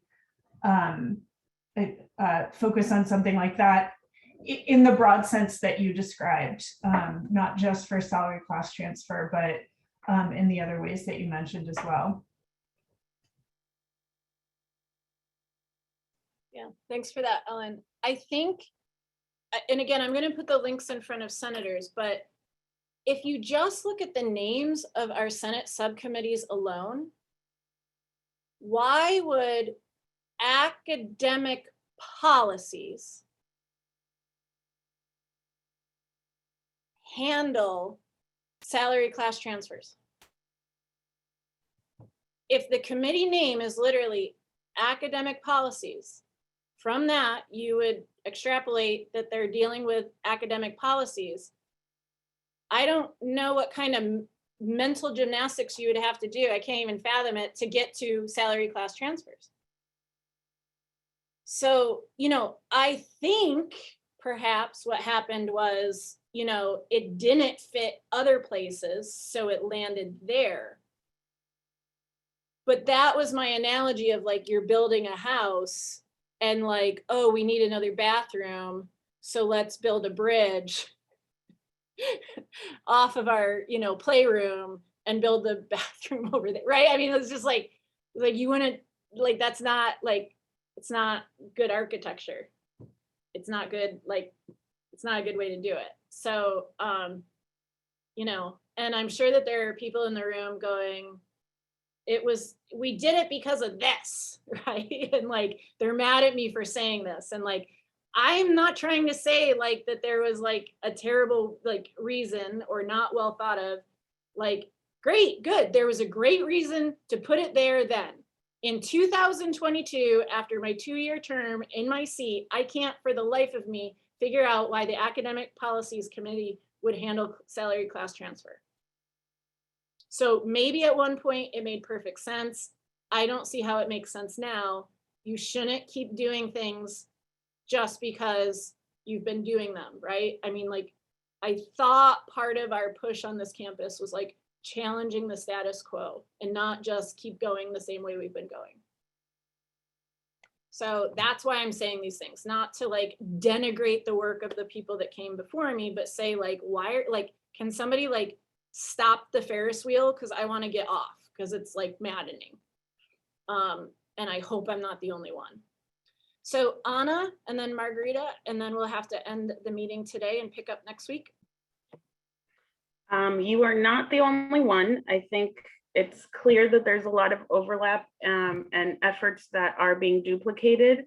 So I really just want to appreciate you bringing this forward officially and wanting to also bring into the room how this could potentially align with our strategic planning efforts that are happening, and really thinking about being intentional and aligning our values with the way that we are operating and trying to acknowledge the fact that so many of us are overworked and undervalued. So this could be a very tangible way to address burnout that people are experiencing, to address the disengagement that's happening. I don't know if folks recall, but there were 2 divisions that did not have any senators step forward to run. That should be a huge concern to all faculty. This is a very tangible way to reduce the impact of overload in terms of workload. And so I really hope that this will not fall off the Senate's to-do list. I hope so. I hope not either. That being said, moving forward, it could be that, you know, Melanie, as she steps into this role, does not see the same issues that I see, and perhaps people are satisfied with the work products that have been coming out of Senate subcommittees. I just know in terms of duplication of effort, and Kathy Scott knows this well, COI, reporting to her committee of online instruction, and then having ITC doing a number of rankings that come out of program review, and not having a committee where I, as Senate president, could direct or delegate work on distance education procedure and policy during COVID has been like the bane of my existence, truly. And it has been maddening in that way. We have 3 separate technology committees on this campus, and yet none can work on policy and procedure for distance education, nor should they, right? So it's just been really frustrating, and I think that is a good point. But moving forward, if people don't feel the same way I do about the Senate subcommittee structure, and if it's working for them, then they should go forward. But yeah, I mean, Anna, I hope now that I have spoken it aloud at Senate and shared it in a formal way and not an informal way, I hope that this lands well, and I hope that somebody that is equipped can take this and run. Because I haven't been equipped to take this and run, because it has felt like minor changes on campus cause large disturbances. And my mental health has suffered because of that, truly. And my family life has suffered for that. And as a result, I don't want to do this work anymore. I don't want to like ruffle faculty feathers anymore. Like, it's not healthy. It's not good. So like, I think somebody else taking the lead on this would be healthy for the college campus, because it's not me and my personality attached to the work.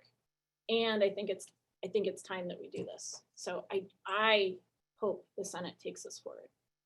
So Margarita, and then we'll end our meeting tonight. Thank you. There is nothing wrong with your personality. You're super cool. I come from a country and a town where, you know, someone told me you're not going to marry here because men don't like women are strong. So I decided to go. And here I am. And, you know, same thing. You know, because you're strong, you're not able to advance a lot because the system is so ingrained that you cannot change it. And that's why you're hitting and hitting again. But let me tell you, you have changed a lot of things. First time I came to the Senate and I saw you breastfeeding your kid, I thought, oh my God, this is my kind of women. You know, we need to show the world what is it to be a woman and work and all that.